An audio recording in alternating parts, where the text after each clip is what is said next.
The sound of Chief Chukwudi Okonkwo's laughter filled every corner of the Lagos High Court like thunder before a storm. "She can't even afford a lawyer," he bellowed, his massive frame shaking with amusement as he gestured mockingly at Amara. His gold rings caught the fluorescent light, flashing like warnings. 20,000 naira, Amara. Take it and disappear like the worthless woman you are." The courtroom erupted. Spectators whispered and gasped. Camera phones emerged from pockets like fireflies at dusk. Amara stood alone at the defendant's table, clutching a worn folder against her chest, tears streaming down her cheeks. Her faded Ankara dress, once vibrant, now washed pale from years of use, marked her poverty like a brand. Chief Chukwidi's 3 lawyers, sleek in their imported suits, exchanged satisfied smiles. The case was won. The poor woman had nothing. No lawyer, no money, no hope. Then the heavy courtroom doors swung open. A woman in judicial robes entered, her presence commanding instant silence. Justice Folake Adeyemi, the Iron Judge. Her eyes swept the room with the intensity of a hawk surveying prey. She sat, reviewed the sneering faces before her, then turned to Amara with an expression that made Chief Chukwidi's smile falter. "Tell me your story," Justice Adeyemi said. 4 words. Just 4 simple words. And everything changed. Hello guys. Welcome to my African Tales. Don't forget to like this video, subscribe and share it with your friends, and most important thing, turn your notification bell so you can get informed when I dropped another amazing story. Drop your thoughts and reactions in the comments. What would you do if your spouse tried to kill you and you survive? Will you take a revenge or disappear forever? 3 hours earlier, Amara Okonkwo had woken that morning in her sister's cramped one-room apartment in Ajagunle, the weight of the coming day pressing down on her chest like concrete blocks. Through the thin walls, she could hear the sounds of Lagos awakening, generators coughing to life, street hawkers beginning their calls, the distant honking of Danfo buses fighting for road space. "Sister, you don't have to do this," Ngozi whispered, plaiting her daughter's hair in the corner. "That man is too powerful. He will crush you." Amara stared at her reflection in the cracked mirror. At 34, she looked older. The lines around her eyes told stories of tears shed in silence, of flinching at footsteps, of covering bruises with long sleeves in Lagos heat. But beneath the weariness, something else flickered, a stubborn spark that 12 years of marriage to Chief Chukwudi Okonkwo had failed to extinguish. "I have to try," Amara replied, gathering her documents. "For Chisholm, Adana, and Obinna. They're watching me, Ngozi. If I don't stand up now, what am I teaching them?" Her sister's eyes filled with tears, but she nodded. The folder Amara carried contained everything: bank statements she'd secretly photocopied, photographs of injuries, text messages she'd saved, property documents bearing forged signatures. For 6 years, she'd been documenting her husband's transformation from the gentle teacher she'd married into the monster who now terrorized their home. The Danfo bus ride to the court felt eternal. Amara sat squashed between a woman selling plantain chips and a man reading a newspaper, the headlines screaming about corruption in high places. She almost laughed at the irony. Lagos High Court loomed before her like a fortress. The white colonial-era building stood imposing against the gray sky, its tall pillars seeming to judge all who entered. Amara's hands trembled as she climbed the steps. Inside, the marble floors echoed with the click of expensive shoes. Lawyers in flowing robes rushed past, their wigs slightly askew, arms full of legal briefs. Everyone seemed to know where they belonged. Everyone except her. "Excuse me." She approached the court clerk, a tired-looking woman behind a mountain of files. "The Okonkwo divorce case, which courtroom?" The woman looked up, then her eyes traveled from Amara's worn dress to her scuffed shoes and back again. Pity flickered across her face. "Courtroom 4. But, sister." She leaned forward, lowering her voice. "Are you representing yourself?" Amara nodded. "Aya." "Against Chief Okonkwo?" "That man brought 3 senior advocates. You need to get a lawyer, even a small one. This is not market arbitration." "I can't afford one," Amara admitted, the shame burning her throat. The clerk shook her head sadly. Then may God be with you. Courtroom 4 was already filling when Amara entered. The gallery buzzed with anticipation. This case had made the blogs and gossip columns. Rich businessman divorces poor wife, claims she was unfaithful, wants full custody of the children. It was the kind of scandal Lagosians devoured with their morning akara. Amara took her seat at the defendant's table, spreading out her documents with shaking hands. Across the aisle, Chief Chikwudi's table remained empty, but his presence was already felt. His lawyers had claimed the best seats, their leather briefcases arranged like weapons. Then he arrived. Chief Chikwudi Okonkwo entered like a king surveying his kingdom.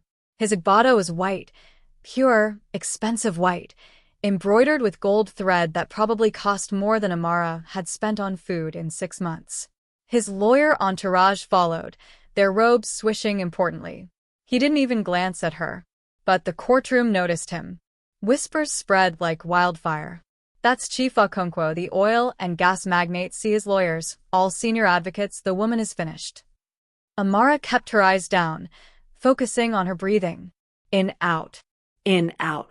She touched the small cross pendant at her throat, her mother's last gift before she died. Mama, give me strength, she whispered. The bailiff stood. Court rise. Everyone stood, but it wasn't Justice Adeyemi who entered. Instead, a young magistrate rushed in, looking flustered. Ladies and gentlemen, Justice Adeyemi has been delayed in another matter. We'll have a brief recess. Court will reconvene in 1 hour. Chief Chikwudi's lead lawyer, Barrister Okoro, a shark in human form, approached Amara's table. His smile didn't reach his eyes. Mrs. Okonkwo, perhaps we can settle this matter reasonably? My client is prepared to offer compensation for your troubles. You sign the divorce papers, give up custody claims, and walk away with something. It's better than the embarrassment you're about to face. Amara met his eyes. I want what's fair. 50% of marital assets, custody of my children, and child support. Barrister Okoro laughed, a dry, humorless sound. Fair? My dear woman, do you know who you're dealing with? Chief Okonkwo built his empire through hard work. You were just a teacher's wife who got lucky. You contributed nothing. I contributed everything, Amara said quietly. I raised his children while he built his business. I entertained his guests, managed his homes, and looked the other way when he brought shame to our marriage bed. I earned my share. The lawyer's expression hardened. See you in court, Mrs. Okonkwo. I hope you're prepared to have your life dissected in public. He walked away, and Amara felt her resolve waver. What was she doing? These people would destroy her. They had money, power, connections. She had a folder of documents and a prayer. The hour crawled by. Amara sat alone while Chief Chikwudi held court in the hallway, laughing with supporters, posing for pictures. Once, just once, their eyes met across the corridor. His look said, "You've already lost." But then court reconvened, and everything spiraled into nightmare. All rise. The Honorable Justice presiding. But again, it wasn't Justice Adeyemi. A different judge, Justice Okafor, elderly, with drooping eyes that suggested either wisdom or exhaustion, took the bench. Please be seated, he murmured, shuffling papers. We have the matter of Okonkwo versus Okonkwo. Dissolution of marriage and custody determination. Plaintiff's counsel, you may proceed. Barrister Okoro rose like a predator, scenting blood. My lord, this is a straightforward case of a failed marriage. My client, Chief Chikwudi Okonkwo, a respected businessman and philanthropist, seeks to divorce his wife on grounds of adultery, neglect of marital duties, and emotional cruelty. Furthermore, he seeks full custody of their 3 minor children, as Mrs. Okonkwo has proven herself unfit for motherhood. The words hit Amara like physical blows. Adultery? Unfit mother? The lies were breathtaking in their audacity. We have evidence, my lord. Witnesses who will testify to Mrs. Okonkwo's numerous indiscretions. Financial records showing her wasteful spending of marital resources. And testimony regarding her violent outbursts toward the children. Amara shot to her feet. That's a lie. I never. Mrs. Okonkwo. Justice Okafor banged his gavel. You will have your turn to speak. Sit down.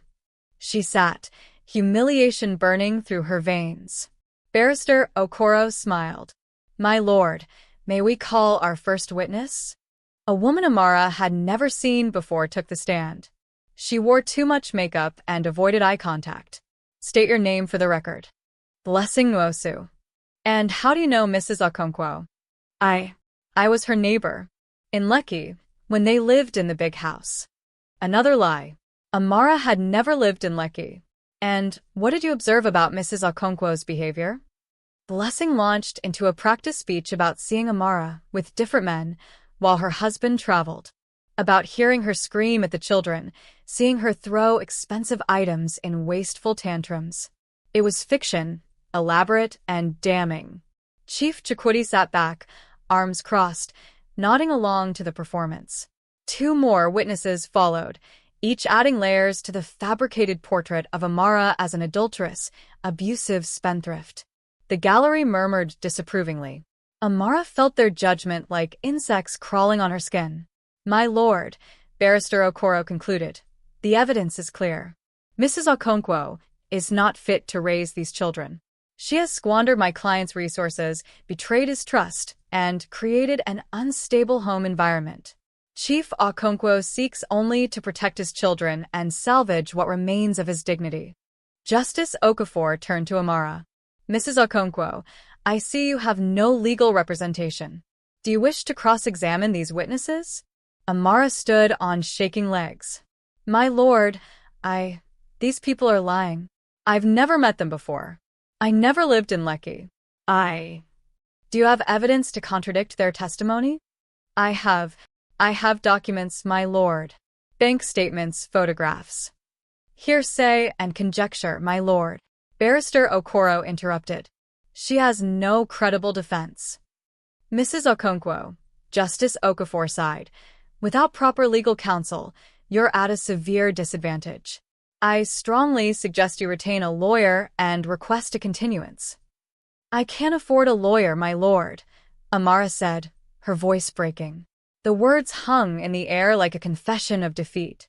That's when Chief Chikwudi laughed.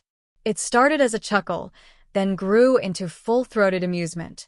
He stood, his agbada billowing, and addressed the courtroom like a politician at a rally. You see this woman?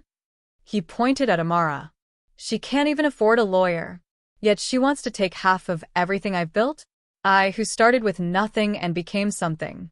I offered her 20,000 naira, 20,000, to disappear quietly. But no, she wants to embarrass herself in public. He pulled a wad of cash from his pocket, waving it mockingly. Here, 20,000 naira. Take it, Amara. Go back to that rat hole in Ajagunal where you're hiding. Leave the children to me. I'll raise them properly, not in poverty and shame. The courtroom erupted in chaos. Some laughed with him.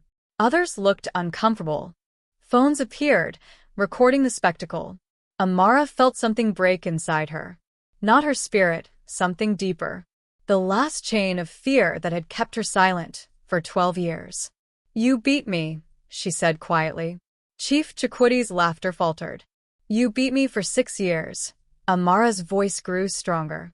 The first time was when I was pregnant with Adana. You came home drunk and I asked where you'd been. You broke my ribs, then paid the hospital to say I fell downstairs. My lord, this is irrelevant. Barrister Okoro began. You stole from our joint accounts, Amara continued, tears streaming freely now. You bought properties in your mistress's names using money we saved together when you were still teaching before the oil contracts. You forged my signature on documents. You threatened to take my children if I ever left. And now you stand there, laughing, because you think money makes you untouchable. Shut up. Chief Chikwudi roared, his mask of civility cracking. You are nothing. You were nothing when I married you, and you're nothing now. Order. Justice Okafor banged his gavel. Chief Okonkwo, sit down. But something was happening in the courtroom. The atmosphere was shifting. People in the gallery were murmuring, not in judgment of Amara, but uncertainty. They'd seen the flash of violence in Chief Chikwudi's eyes, heard the venom in his voice. Justice Okafor looked disturbed. This court will take a 30-minute recess. When we return, I expect decorum from all parties. As the judge exited, Amara collapsed into her chair, sobbing. She'd lost. She knew it. The truth didn't matter without evidence that could speak louder than Chief Chikwudi's money. Ngozi pushed through the crowd, wrapping her arms around her sister. "You were brave," she whispered. "Mama would be proud. But bravery doesn't win court cases. Money does." The 30 minutes felt like seconds. When the bailiff called them back, Amara dragged herself to her feet, preparing for the final humiliation. "All rise." The doors opened. But it wasn't Justice Okafor who entered. It was her. Justice Folake Adeyemi walked into that courtroom like a force of nature. Tall, dark-skinned, with gray threading through her braids and eyes that missed nothing. The Iron Judge. Amara had heard of her, who in Lagos hadn't. Justice Adeyemi was legendary for her refusal to be bought, her fierce protection of the powerless, and her absolute intolerance for corruption. Chief Chikwudi's face went pale. Justice Adeyemi took the bench, her movements deliberate and controlled. She spent a long moment reviewing the case file, the courtroom holding its collective breath. Finally, she looked up. Her gaze swept over Chief Chikwudi and his lawyers, over the gallery, and landed on Amara. "Tell me your story," she said, for words that changed everything. Amara stood on trembling legs, clutching her folder. Every eye in the courtroom was on her, but for the first time, she didn't feel judged. Justice Adeyemi's gaze was steady, patient, encouraging. "My lord, your lordship," Amara began, her voice shaking. "My name is Amara Okonkwo. I've been married to Chief Chikwudi Okonkwo for 12 years. We have 3 children. Chisholm is 11, Adana is 9, and Obinna is 6. "Take your time," Justice Adeyemi said gently. Amara took a breath. "When I met my husband, he was a secondary school mathematics teacher. I was teaching English at the same school in ABA. We were both poor, but we were happy. We married in 2014, and for the first 4 years, he was kind. We struggled, but we struggled together." She pulled out a photograph from her folder. Their wedding day, both of them beaming in borrowed clothes in front of a small church. Everything changed when he got the oil servicing contract in 2018. Suddenly money came. Lots of money. We moved to Lagos. He started a company, Okonkwo Ventures. And he changed. Changed how? Justice Adeyemi prompted. He became someone I didn't recognize. The money made him feel powerful, entitled. He started staying out late, coming home smelling of perfume and alcohol. When I questioned him, he told me to be grateful. That I was nothing without him. That I should remember my place. Amara's hands shook as she pulled out more documents. The first time he hit me was in 2019. I was 5 months pregnant with Adana. He came home at 3 a.m., drunk. I asked where he'd been. He punched me in the stomach. I bled. I thought I'd lose my baby. Gasps rippled through the courtroom. Chief Chikwudi's jaw tightened, but he remained seated, his lawyers whispering urgently. I have the hospital report, Amara said, holding up a document. They listed the injuries as consistent with domestic violence, but my husband paid them to change it to accidental fall. I kept the original. Justice Adeyemi extended her hand. Approach the bench. Amara walked forward, her legs barely supporting her. She handed over the document. Justice Adeyemi examined it carefully, her expression darkening. Continue, Mrs. Okonkwo. The abuse got worse. Physical, emotional, financial. He controlled everything. I had to ask permission for transport money. He monitored my phone. If I spoke to my family, he accused me of complaining about him. He said if I ever left, he'd take the children and I'd never see them again. My lord, this is clearly a fabrication. Barrister Okoro tried to interrupt. Sit down, counselor. Justice Adeyemi's voice cut like a blade. You had your turn. Now I'm hearing from Mrs. Okonkwo. Amara felt strength flowing into her limbs. In 2021, I started documenting everything. Every time he hit me, I took photos of the injuries. Every threatening text message, I saved. Every time he moved money out of our joint account, the account we opened together when he was still a teacher, I kept the bank statements. She approached the bench again, this time with a thick stack of papers.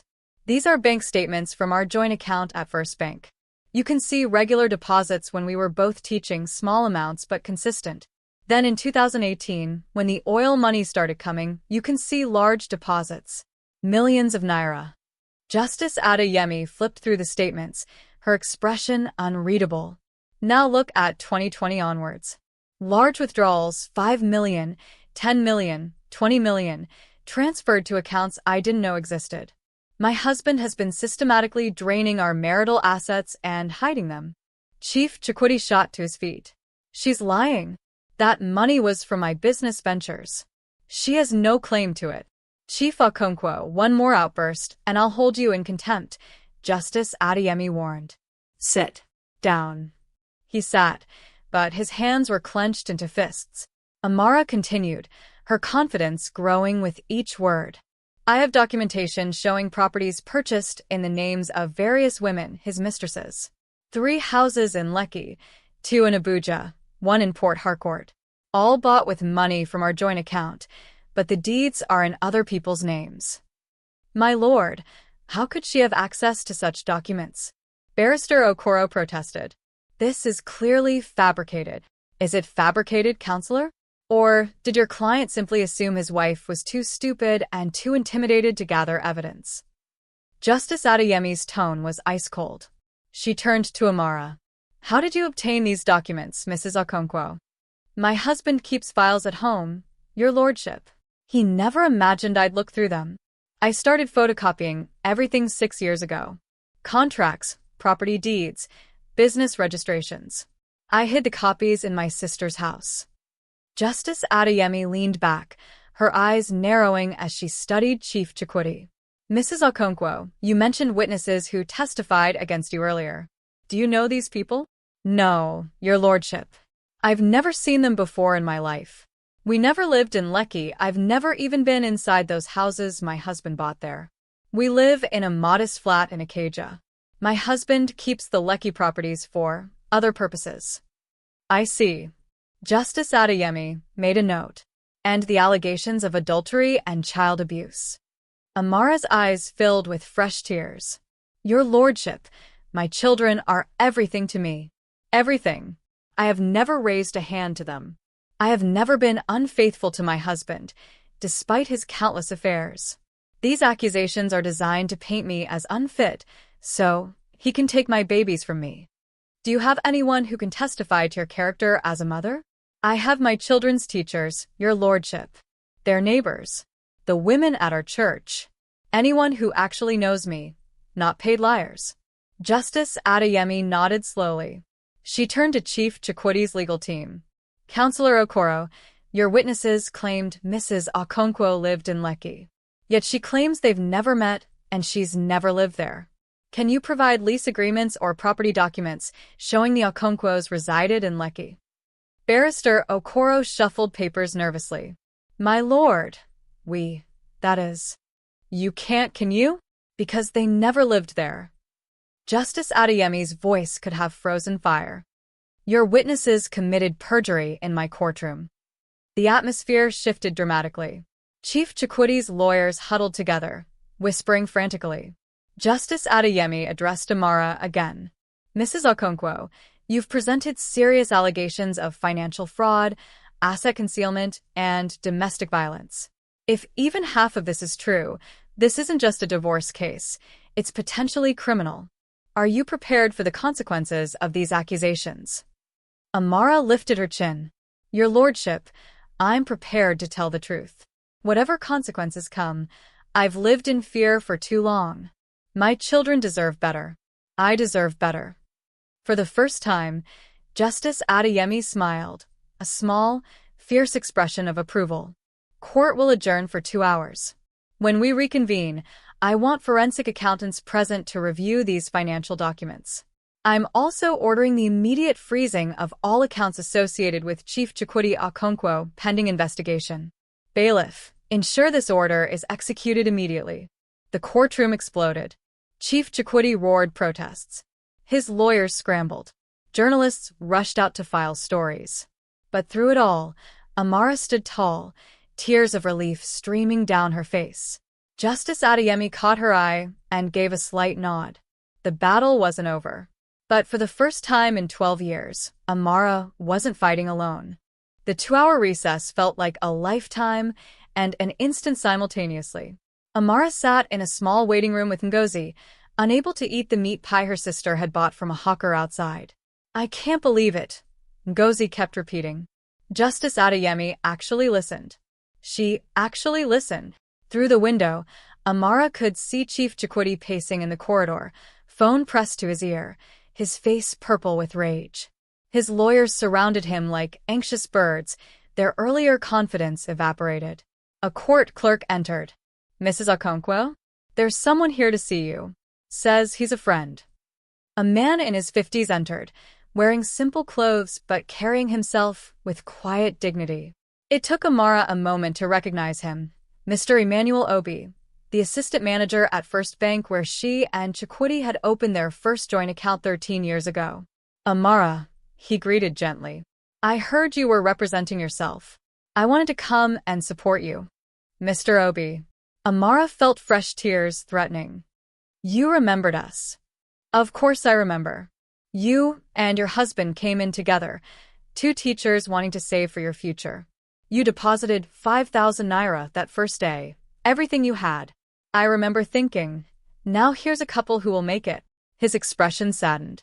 I've watched what happened to that account over the years. Watched the money pour in, then watched it disappear into places it shouldn't go. I couldn't say anything, banking confidentiality, but I kept records. Private records. He handed Amara a sealed envelope. Everything is in here. Transactions your husband thought were hidden. Shell companies he created. Money laundering patterns. I've been waiting for someone to ask the right questions. Amara stared at the envelope, then at Mr. Obi. Why? Why would you risk your job for this? Because I have daughters, he said simply. And I'd want someone to help them if they were in your position. Sometimes silence is complicity, Amara. I've been silent too long. When court reconvened, the gallery was packed beyond capacity. Word had spread across Lagos. The case of the poor woman taking on Chief Okonkwo had captured public imagination. The hashtag Justice for Amara was trending on Twitter. Justice Adeyemi entered, accompanied by 2 forensic accountants and a representative from the Economic and Financial Crimes Commission. This court is now in session, she announced. I've spent the recess reviewing the evidence presented by Mrs. Okonkwo. I've also consulted with financial experts. What I've discovered is deeply disturbing. She held up a document. These are the bank statements from the Okonkwo's joint account. When this account was opened in 2012, both parties were employed teachers contributing equally. The account agreement clearly states that both parties have equal ownership and rights to all funds deposited. Barrister Okoro stood. My lord, after marriage, the husband's earnings naturally. Sit down, counselor. I'm not finished. Justice Adeyemi's tone brooked no argument. Nigerian law recognizes the concept of marital property. Assets acquired during marriage, regardless of whose name they're in, are subject to equitable distribution upon divorce. The Supreme Court affirmed this in the case of Nwagbo versus Nwagbo. She turned to Chief Chukwudi.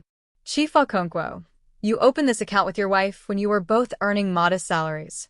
The funds that later filled this account came from business ventures that began during your marriage. Your wife managed your home, raised your children, and supported your career advancement. She is entitled to 50% of all marital assets. She did nothing. Chief Chukwudi exploded, finally losing control completely. I built everything. Me. She just sat at home getting fat and lazy while I worked. Is that so? Justice Adeyemi's voice was deadly calm. Mrs. Okonkwo, when did you stop teaching? 2018, your lordship. My husband insisted I quit to manage our home and entertain his business associates. So, You sacrificed your career for his? Yes, your lordship. Justice Adeyemi nodded. Chief Okonkwo, your wife's domestic labor and career sacrifice contributed directly to your business success. In the eyes of the law, you built nothing alone. You built it as a married couple. Now, let's discuss what you did with the marital assets. She gestured to the forensic accountants, who presented their findings on a projector. The courtroom watched as a complex web of transactions appeared on the screen. In the past 4 years, Chief Okonkwo transferred over 200 million naira out of the joint marital account. This money went into 6 different shell companies registered in the British Virgin Islands and Ghana. From those companies, funds were used to purchase properties in Nigeria, properties registered in the names of various women. Photographs of the properties flashed on screen. Luxury homes in Lekki, Abuja, Port Harcourt. These women, Justice Adeyemi continued, are not business partners. They're romantic interests. Chief Okonkwo used marital funds to purchase homes for his mistresses while his wife and children lived in a modest flat, and eventually, his wife had to seek shelter in her sister's one-room apartment. The gallery erupted in angry murmurs. Someone shouted, "Shame." Others joined in. Chief Chikwudi's face was ashen. You can't. Furthermore, Justice Adeyemi wasn't finished. The EFCC representative has identified patterns consistent with tax evasion and money laundering. Chief Okonkwo, you're not just facing divorce proceedings, you're facing criminal investigation. Barrister Okoro stood, his voice lacking its earlier confidence. My lord, we request time to review these allegations and prepare a defense. Denied. You had ample time to prepare your case, counselor. You chose to bring fabricated witnesses and false testimony instead. Now face the consequences. Justice Adeyemi turned to the 3 witnesses who had testified against Amara earlier. They sat in the gallery, looking terrified. Blessing Mosu, Chioma Ease, and Tun Balagan, you 3 committed perjury in this courtroom. Bailiff, take them into custody. They'll be charged appropriately. As the bailiff moved forward, the witnesses began crying, pleading. Chief Okonkwo paid us, one wailed. He said it was just to help him in a business dispute. We didn't know it was serious. Shut up. Chief Chikwudi roared at them, but the damage was done. Justice Adeyemi's expression was granite hard. Chief Okonkwo, you orchestrated witness tampering, perjury, and fraud. You used the legal system as a weapon to terrorize your wife. This court does not take kindly to such abuse. She paused, letting the weight of her words settle. However, we must still resolve the matters of divorce and custody. Mrs. Okonkwo, you've requested dissolution of marriage, 50% of marital assets, and full custody of your 3 children. Is this still your position? Yes, your lordship, Amara said, her voice steady now. Chief Okonkwo, do you contest the divorce itself? For a long moment, Chief Chikwudi said nothing. Then, in a voice stripped of its earlier bravado, he muttered, No, your lordship. Do you contest the custody arrangement? His lawyer whispered urgently in his ear. Chief Chikwudi's hands clenched and unclenched. Finally, yes. I want my children. Justice Adeyemi nodded. Given the evidence of domestic violence, financial fraud, and the general character demonstrated in this courtroom today, I have serious concerns about your fitness as a custodial parent. Mrs. Okonkwo, I'd like to speak with your children before making a final custody determination. Can they be brought to chambers tomorrow? Yes, your lordship. Thank you, your lordship. We'll reconvene tomorrow at 10 a.m. for the final ruling. Until then, the asset freeze remains in effect. Chief Okonkwo, you are not to contact your wife or children. You are not to leave Lagos. Understood? Yes, your lordship, he mumbled. As the court adjourned, Amara felt her knees give way. Ngozi caught her, and the 2 sisters embraced, sobbing with relief and exhaustion. From across the courtroom, through the chaos of journalists and spectators, Amara's eyes met Chief Chikwudi's one last time. The man who had terrorized her for years now looked small, defeated, exposed. And Amara felt something she hadn't felt in a very long time: hope. The next morning, Amara brought Chisholm, Adana, and Obinna to the courthouse. They were nervous, dressed in their best clothes, holding their mother's hands tightly. "Are we in trouble, Mama?" little Obinna asked, his 6-year-old eyes wide. "No, my love," Amara assured him. "The judge just wants to talk to you. Just tell the truth, okay?" Justice Adeyemi met with each child separately in her chambers. Amara and Chief Chukwudi waited outside, not looking at each other. Chisholm, the eldest at 11, went in first. She emerged 30 minutes later, her eyes red from crying but her shoulders squared. She walked past her father without acknowledgement and hugged her mother fiercely. "I told her everything, Mama," she whispered. "I told her about the shouting, the nights you cried, the time Papa pushed you, and you hit your head. I told her I'm scared of him." Adana and Obinna followed, each spending time with the judge. By the time the last child emerged, Chief Chukwidi's face was gray. At 10 a.m. sharp, the courtroom filled again. The atmosphere was electric. Everyone knew this was the moment of truth. Justice Adeyemi entered, carrying a thick folder. She sat, surveyed the courtroom, and began. "I have reviewed all evidence presented in this case.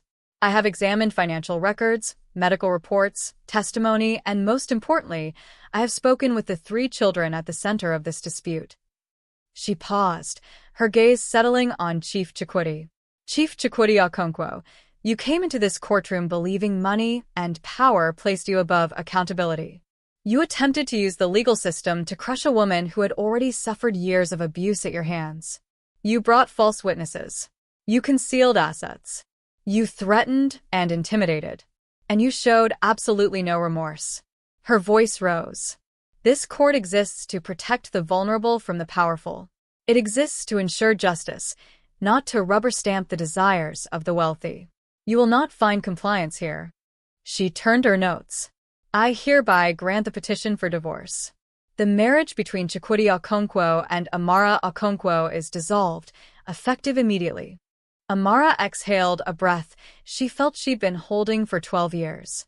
Regarding marital assets, the forensic accounting has identified total marital property valued at approximately 850 million naira.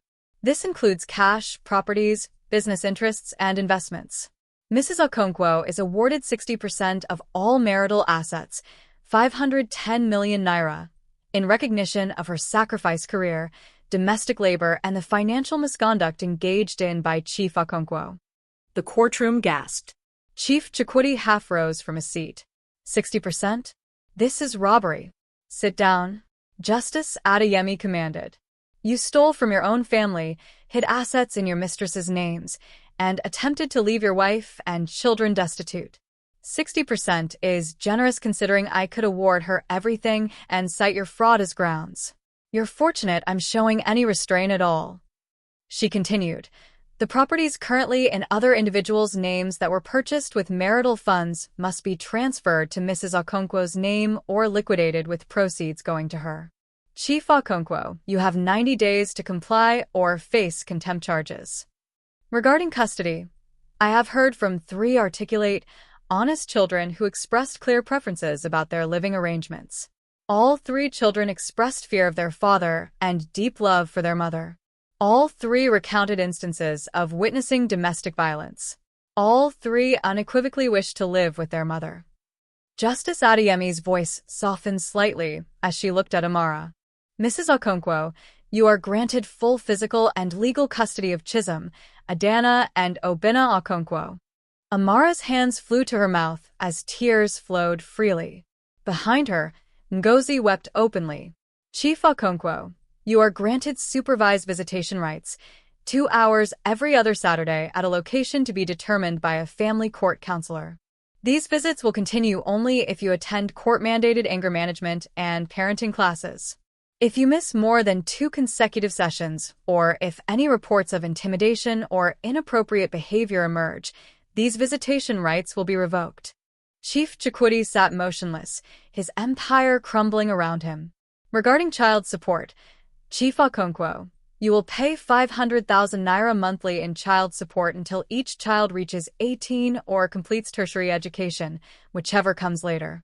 This is non-negotiable and will be deducted automatically from your accounts. Justice Adeyemi leaned forward, her eyes boring into Chief Chikwudi. Finally, I am referring this case to the Economic and Financial Crimes Commission for criminal investigation. The evidence suggests tax evasion, money laundering, and fraud. You may face prosecution. That is not my jurisdiction, but I will ensure they have everything they need. She sat back, her expression fierce. Chief Chikwudi Okonkwo, you came into this courtroom laughing at a woman who couldn't afford a lawyer. You mocked her poverty, her powerlessness. But you forgot something. Justice doesn't require money. Truth doesn't require connections. And dignity cannot be purchased. The courtroom erupted in applause. Justice Adeyemi banged her gavel for order, but even she couldn't quite suppress a small smile. Mrs. Okonkwo, she said warmly, you showed remarkable courage coming here alone. You documented your truth when no one was watching. You stood tall when everything tried to crush you. I hope you take that strength forward into your new life. Thank you, Your Lordship. Amara managed through her tears. Thank you for listening. This court is adjourned. 6 months later, the sun streamed through the windows of Amara's new office in Ikeja. It wasn't fancy, just 3 rooms in a modest building, but the sign outside read, Amara's Hope Foundation, legal aid and support for abused women. Amara sat at her desk, reviewing case files. Her phone rang, another woman needing help escaping an abusive marriage. She smiled and answered, her voice warm with understanding. Hello, this is Amara. Yes, I can help you. Let me tell you how. On her desk sat a framed photograph, her 3 children, grinning at the camera in their new school uniforms. Behind it, another frame held a newspaper clipping. Justice Adeyemi rules against prominent businessman in landmark domestic violence case. Through her window, Lagos bustled with its typical chaos. Traffic, noise, the constant hum of millions of lives intersecting. But for Amara, the noise was no longer overwhelming. It was the sound of possibility. Her assistant knocked. Madam, there are 5 women in the waiting room. They saw your interview on Channels TV and came for help. Amara stood, straightening her dress, new, vibrant, chosen by her, not controlled by anyone else. Tell them I'll see them one by one. And Grace? Put on tea. Make them comfortable. Some of them have been through hell to get here. Yes, Ma. As her assistant left, Amara glanced at one more frame on her desk. It held Justice Adeyemi's 4 words, printed simply on white paper. Tell me your story. For words that had changed everything. For words that reminded her. Every woman's story deserves to be heard. For words that meant powerlessness was never permanent. Amara picked up the file for her first client of the day and headed to the waiting room. She had work to do. She had women to help. She had her children to raise in freedom and dignity. She had won. Not just the court case, but something more important. She had won herself back. And that was worth more than any amount of money Chief Chikwudi Okonkwo had ever possessed.